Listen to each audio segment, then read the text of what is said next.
5 साल सरकार देश की नहीं चलने वाली। इस देश की जो सरकार है ढीली ढाली सरकार है। आने वाले वक्त में 8 से 12 महीने के भीतर इस देश में नई सरकार बनेगी, यह आपको चौंकाएगा नहीं। बक्सर लोकसभा की सीट पर विजय पाने के बाद नवनिर्वाचित सांसद सुधाकर सिंह अपनी विधानसभा रामगढ़ में पहुंचे। यहां खुले मंच से केंद्र की सरकार पर जमकर तीखा प्रहार किया। उन्होंने कहा कि ये एनडीए की ढीली ढाली सरकार 5 साल तक चलने वाली नहीं है। आप लोग चौंकिएगा मत, आने वाले 8 से 12 महीने के भीतर एक नई सरकार बनेगी।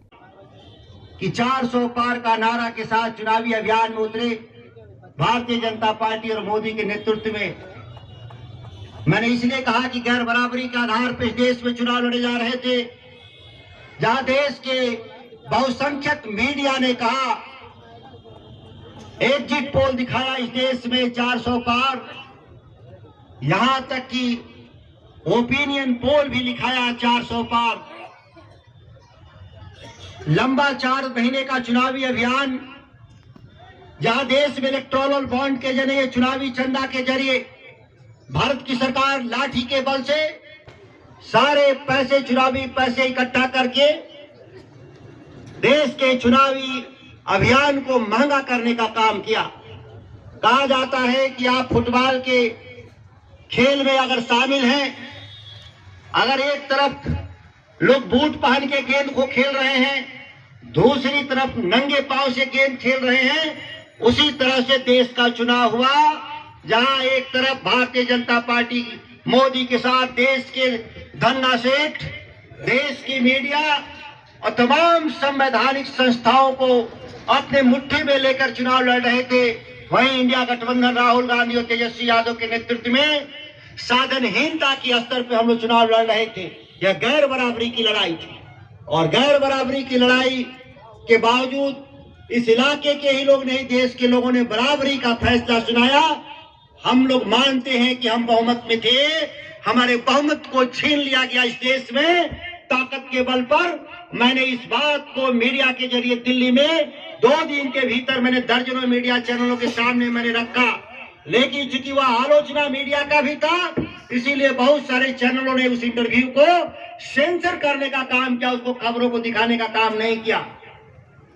जिस दिन देश में चुनाव हो रहा था, अगर उस दिन कहा होता देश के मीडिया के लोग, बुद्धिजीवी लोग, कि एनडीए और भाजपा 290 लाने वाली है, तो इस देश की जनता उनको 190 पे तब्दील करने में कोई हिचकती नहीं। सभी वोट नहीं, देश में 5% अब भी वैसे वो मतदाता है जो सत्ता के साथ रहते हैं, मानते हैं कि जब यही जीतेगा तो इसी को वोट दे दे।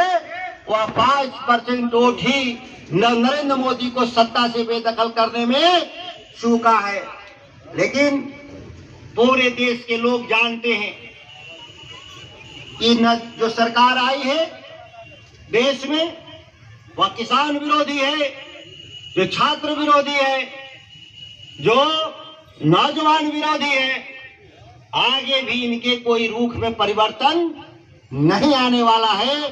जिस तरीके से भारतीय जनता पार्टी ने अपने संसदीय दल का नेता चुना, वह सभी को चौंकाने वाला था। उन्होंने कोई भी परंपराओं का पालन नहीं किया, ना ही उन्होंने संसदीय बोर्ड की बैठक बुलाई, ना ही इसके अलावा कोई भी और औपचारिकता पूरा किया। लोगों ने सीधे सीधे राष्ट्रपति के सामने सरकार बनाने का दावा ठोक दिया लोगों ने। कोई पूछने वाला नहीं इस देश में कि क्या नरेंद्र मोदी जी आपको बहुमत है, क्योंकि बहुमत उनके पास नहीं था। 272 के मुकाबले उनके पास 240-41 सांसद थे। 30-32 सांसद कम होने के बावजूद भी सीधे सीधे सरकार में बुला लेने का मतलब यह है कि अब भी इस देश में जिस ताकत के साथ लोगों ने लोकशाही के पुनर्वापसी के लिए संघर्ष किया, अभी भी थोड़ा चूक रह गया है, कमी रह गई है, कसर रह गया है, जिसको आने वाले वक्त में हम लोग निश्चित तौर पर ठीक करने का काम करेंगे। 5 साल सरकार देश की नहीं चलने वाली, 5 साल सरकार देश की नहीं चलने वाली।